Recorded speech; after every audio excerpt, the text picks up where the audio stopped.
immigration clandestine, l'Eldorado à tout prix.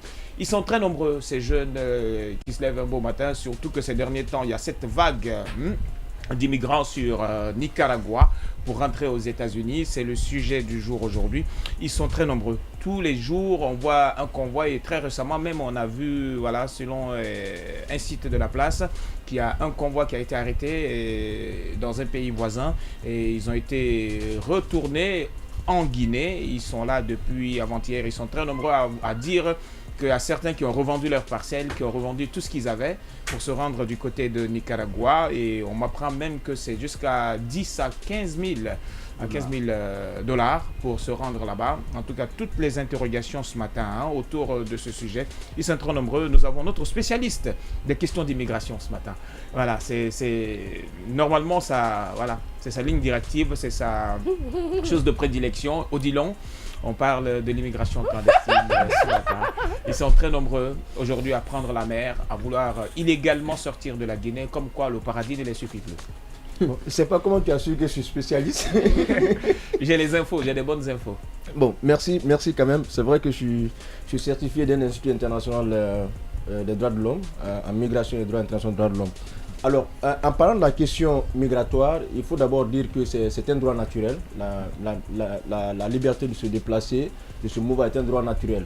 Et pour vous expliquer cela, à force d'observer d'ailleurs un enfant, un bébé qui est couché sur le dos, vous constatez ces mouvements de pied, ça veut dire que naturellement, l'homme a toujours manifesté cette envie de se déplacer. Et ce droit, il est consacré également par les textes. Quand nous voyons par exemple chez nous, dans la charte de la transition, nous avons l'article 18 qui consacre ce droit-là. Et au niveau de la Déclaration universelle des droits de l'homme, du 10 novembre 1948 également, ce droit il est consacré à son article 13, sans compter qu'il y a d'autres textes internationaux également qui encadrent ce droit-là. Donc il y a la question de droit qui se pose. Mais il y a aussi, derrière la jouissance de ce droit-là, il y a aussi cette question du respect de la souveraineté des États. Et quand on parle de la souveraineté des États, en évoquant un peu la notion de souveraineté nationale, cela met en avant la liberté qu'ont les États de voter leurs lois. Donc chaque État définit les règles à respecter pour l'intégrer. Donc il y a ces deux questions qui sont opposées. Donc jouissance d'un droit, et également reconnaissance de la souveraineté des États. Oui. Alors, il y a souvent on se pose la question sur quelques causes. Mais aujourd'hui, au regard de tout ce qui se passe, moi je me dis qu'on n'a plus besoin, nous, continent africain par exemple, et spécialement la Guinée, nous n'avons plus besoin de mettre en avant ces causes-là pour dire qu'on a été colonisé par les puissances colonisatrices, ce qui fait que nous sommes en retard. Par conséquent, cela motive un peu le départ des jeunes pour s'offrir, entre guillemets, l'Eldorado. La question ne doit plus se poser aujourd'hui dans la mesure où, quand nous prenons par exemple, après plus de 60 ans d'indépendance, dans les années 60 par exemple, la Guinée était au même niveau de développement que la Chine. Mais quel secret la Chine a eu aujourd'hui pour se faire cette place en termes de développement aujourd'hui? Et pendant que la Guinée, sur la planète Terre, c'est un des États les plus riches au monde. Alors, si nous avons mal géré la malgouvernance aujourd'hui, c'est ce que nous mettons aujourd'hui en avant, la malgouvernance. Mais ce couloir qui a été ouvert là du côté de Nicaragua, avec tout ce chemin tumultueux jusqu'à arriver là. Vous savez, parce que c'est bien ficelé. Les puissances étrangères, l'Europe comme l'Amérique aujourd'hui, connaît une population vieillissante. Donc ils ont besoin d'une main d'œuvre aujourd'hui. Mais sauf que il est bon d'aller. Et selon certaines sources, que c'est expressement fait par les États-Unis. Naturellement. Quelqu'un qui prend par exemple 1000 $, ou plus de 1000 $ pour y aller, plus de 100 millions, moi je pense qu'avec 100 millions, en faisant des mouvements dans un compte durant une période bien déterminée, tu peux respecter la procédure normale. Il n'est pas interdit d'aller. Mais sauf que chaque État réglemente, comme je le disais à l'entame, réglemente les choses, l'accès en son sein. Donc ce qui veut dire que migrer, ce n'est pas interdit, mais c'est l'immigration irrégulière qui est interdite par les États. Il faut qu'à un moment donné qu'on évite de prendre ces risques-là. On parle de Nicaragua aujourd'hui, mais il y a 2 ou 3 ans en arrière, ceux-là, parce que quand on parle de l'immigration irrégulière, il y a quand même 2 pôles. 2 pôles principalement, mais on peut aller jusqu'à 3 pôles. Donc nous avons l'état de départ, le pays de départ, le pays de transit, souvent ça arrive, et le pays de destination. Mais il y a eu par exemple beaucoup de pays de transit comme les États arabes, en Libye et consorts. Nous savons tous ce qu'ont subi les migrants. Par exemple, dans ces états-là, figurez-vous bien que nos auditeurs et téléspectateurs, de m'en excuse, comprennent par exemple une bougie, voilà, qu'on a allumée, et puis cette eau chaude-là, de la bougie qu'on met dans la partie intime d'une femme, par exemple, où on sait, en tout cas, bref. Il y a eu pas mal d'ignominie autour de cette situation. Donc, il y a un gros risque que vous prenez. Vous êtes, par exemple, obligé de passer des relations sexuelles avec un inconnu. Est-ce qu'il est en bonne santé? Est-ce qu'il est malade? Je ne sais pas. Moi, par exemple, je travaille avec beaucoup de migrants. L'immigration et tous ses corollaires. Voilà, et tous ces corollaires. Mais quand vous avez emprunté le chemin régulier, la voie régulière, vous êtes embarqué dans un aéronef, par exemple, pour aller dans votre pays de destination, en remplissant toutes les conditions, moi, je pense que vous êtes épargné de toutes ces choses-là. En tout cas, il est conseillé de prendre la voie légale si on veut vraiment c'est ce qu'on peut conseiller aujourd'hui. Et aujourd'hui, on n'a point besoin de mettre en avant les conditions de vie, ainsi de suite. Il y a même des parents qui font des tontines, qui donnent à leurs enfants parce que peut-être le garçon de la coépouse est parti, et bien toi aussi, je vais faire en sorte que tu partes. Mais est-ce que vous imaginez les conséquences de la chose? Encore une fois de plus, puisque les autres procureurs vont prendre la parole, je pense que ce n'est pas la voie la mieux indiquée pour s'offrir l'Eldorado. Et pire que cela, lorsque vous arrivez de façon irrégulière, vraiment vous êtes dans des conditions, vos droits sont rétrécis dans ces pays d'arrivée. Aujourd'hui, on a appris que quand vous rentrez sur le chemin de Nicaragua, par exemple, pour les États-Unis, il vous faut 15 ans en train de travailler sur le sol américain pour avoir la green card, la carte de résidence permanente. Alors, Robert, me prononcer sur ce sujet va me permettre d'abord de commencer par une citation de Fatou Diom qui dit « Maudite est cette Afrique qui semble ne rien apprendre, ne rien retenir de toutes ces expériences malheureuses. Que faut-il faire ou dire pour stopper cette hémorragie à force vive? Quels mots faudrait-il inventer pour expliquer que la terre est partout la même, où que l'on soit, qu'il vaut mieux être pauvre chez soi que chez les autres, qui de surcroît ne veulent même pas de vous ?» Alors, cette citation décline déjà ma position. Je veux dire que les gens doivent arrêter de faire un raccourci. Dire que parce que il y a des causes internes, il y a la pauvreté et tout ce qui s'ensuit, on fait le lien, on dit obligatoirement, je dois migrer.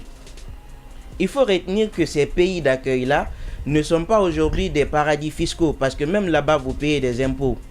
Donc, c'est pour dire que la vie, partout où vous êtes, elle est chère. Il faut se battre, il faut éviter de faire un raccourci. Oui, mais aujourd'hui, il y a la précarité qui se vit chez nous, il y a les conditions de vie qui poussent tous ces jeunes à partir. Hein. C'est la Libye brandée. Justement, c'est pourquoi j'ai dit j'en viens. Il faut dire que même en Guinée, c'est-à-dire même aux États-Unis, même en Europe, il y a des gens qui souffrent, il y a des gens qui n'ont pas d'emploi. Aujourd'hui, il faut éviter de faire ce lien-là directement pour dire il faut aller. Et la deuxième chose que je veux énumérer, il y a le laisser mourir aujourd'hui. Lorsque vous empruntez ces voies-là, rien ne garantit votre sécurité. Et même ces États-là sont parfois hostiles, certains États sont hostiles aux migrants. Donc lorsque vous voyez des circonstances parfois où on vous laisse mourir au désert, parce que moi j'inverse la balance pour parler comme Fatou Diom. Si c'était des blancs qui venaient en Afrique, je pense qu'on aurait soigné le problème il y a longtemps. Mais c'est parce que c'est des noirs qui quittent l'Afrique et qui vont, parfois après les morts d'hommes, on investit plus de moyens pour en tout cas ramasser les corps, faire tout ce qui s'ensuit, aller en haute mer, voir tout ce qu'il faut pour ramasser les corps. Mais aujourd'hui, lorsque vous prenez les rapports, moi je me base aussi sur les causes, les rapports entre ces pays-là et puis les pays africains, quelque part on se dit tout simplement que ce rapport-là est déséquilibré. Lorsque vous prenez les relations contractuelles, aujourd'hui vous avez des pays africains qui sont riches en ressources minières. Ces relations contractuelles-là, ces contrats généralement sont mal ficelés, c'est à l'avantage de ces puissances. Ça fait que le peu même qui rentre dans ces pays sont aussi détournés, donc les populations vivent dans la précarité. Mais moi je veux dire, lorsqu'on pose l'équation la vie ou la pauvreté, je pense qu'instinctivement, il faut choisir quand même la pauvreté et vivre. Donc, je suis contre le fait de justifier, de justifier le fait de dire parce qu'on est pauvre, obligatoirement on va partir. Et lorsque vous le faites, parfois votre vie est mise en danger. Donc l'Eldorado aujourd'hui, vous pouvez rester en Guinée et vous battre. Il y a des modèles de réussite en Guinée qui sont restés, qui se sont battus. Et l'immigration en soi n'est pas quelque chose de mauvais, hein, mais s'il faut le faire, je crois il y a régulièrement la forme légale. Voilà, il y a la forme légale. Moi je pense que c'est mieux parce qu'il faut dire que il y a aussi dans cette question immigratoire, il y a aussi des gens qui fuient des calamités naturelles, qui fuient la guerre, ce type de... Ça, c'est encadré. Des exilés politiques. Voilà, des exilés. Il y a des conventions internationales qui protègent ce type de personnes. Mais quelqu'un qui se lève un beau matin, qui dit « J'en ai marre de la pauvreté, donc je vais prendre des millions pour choisir le chemin le plus court et mettre en péril ma vie », je pense que ce n'est pas le moins le mieux indiqué. C'est pas le moins le mieux indiqué. On le dit hein, ce matin, Djané, avant d'aller très rapidement avec notre second sujet. Je prends ton avis parce qu'ils sont très nombreux aujourd'hui, et ces jeunes qui prennent la mer pour rejoindre l'Europe ou les États-Unis, pensant que c'est l'Eldorado, pensant que c'est la balle au paradis et qu'ici tout va mal. C'est depuis longtemps que cette perception, nous l'avons en Afrique. C'est ce qu'on nous a vendu depuis la colonisation, les indépendances également, jusqu'à maintenant, c'est ce qui continue. On fait croire aux Africains, ou je dirais en tout cas à certains États du monde, à certains peuples de la planète, que n'est-ce pas que l'Eldorado se trouve du côté des États-Unis, donc de l'Occident, d'une manière générale ici. Sauf que ce n'est pas le cas ici. Et comme l'a dit, n'est-ce pas, Fatou John, il a rappelé ce qu'on appelle ici, qu'on appelle cette autrice, dont je dispose son livre comme livre des chevets dans mon lit, et qui rappelle cela pour dire que où que vous soyez sur la planète, il faut travailler. Seul le travail paye. Et quand vous ne travaillez pas, n'est-ce pas, pour manger, on travaille pour sauver son honneur ici. Je suis d'accord. Donc quand vous travaillez en Afrique ou que vous travaillez en Europe, vous êtes obligé d'avoir un revenu ici. Mais sauf que les conditions sont différentes ici. Les conditions sont différentes dans la mesure où, s'il est facile de trouver de l'emploi en Occident, il n'en est pas le cas en Afrique ici, ou si le travail qui peut être rémunéré ici de façon quand même normale ici, en Europe, ne peut pas être également aussi du côté de l'Afrique ici. C'est pourquoi on estime quelque part, parce que les opinions sont différentes là-dessus, il n'y a pas une seule cause ne suffit pas pour déterminer ici les causes de l'immigration clandestine. Tout à l'heure, je suis quelque part d'accord avec Simon et dans son avis, et d'autres aussi ne le partagent pas du tout. Lorsqu'il évoque la question, lorsqu'il évoque surtout la question de ce qu'on appelle des essences commerciaux aujourd'hui, ça, ce sont des causes assez lointaines, qu'on appelle, Odilon l'a rappelé, ce sont des causes aujourd'hui qui sont assez lointaines. Les balances commerciales aujourd'hui... C'est-à-dire qu'on ne pourrait pas remettre ça sur la table aujourd'hui. Non, ça n'est plus... Non, c'est une carte qui est totalement grillée. Okay. Dans la mesure où nous ne sommes plus dans le bilatéralisme, nous sommes dans le multilatéralisme. C'est aux États de décider avec qui travailler. Aujourd'hui, la République de Guinée, quand le colonel Mamadi Doumbé a pris le pouvoir, il est venu, tous les contrats qu'il avait sur la table ici, il les a revus. Et il a tiré les conséquences donc, positives dedans pour dire que voilà, ça peut marcher, ça peut pas marcher. Mais aujourd'hui, des césures jusqu'à maintenant là, est-ce que les revenus accumulés ici ont profité à la jeunesse? Il y a eu combien d'emplois créés à travers donc, ces réformes-là?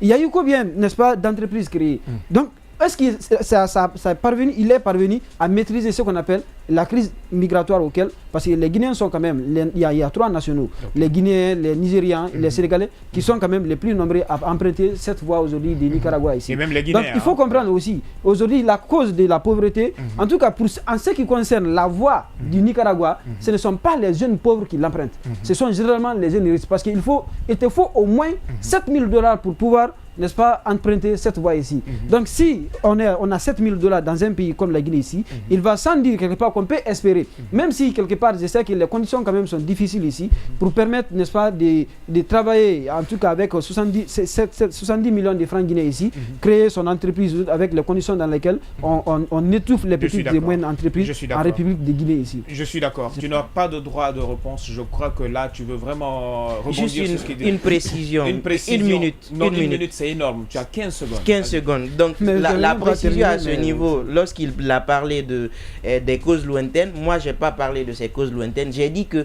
les contrats, parfois, sont mal ficelés. Les dirigeants qui ficellent ces contrats-là avec les partenaires, parfois, il y a des clauses de stabilité qui ne profitent pas au peuple. Et dans ces circonstances-là, ça envoie ce qu'on appelle la pauvreté, parce que même ces fonds-là sont détournés. C'est ce que j'ai dit. Ça te fait les 30 secondes.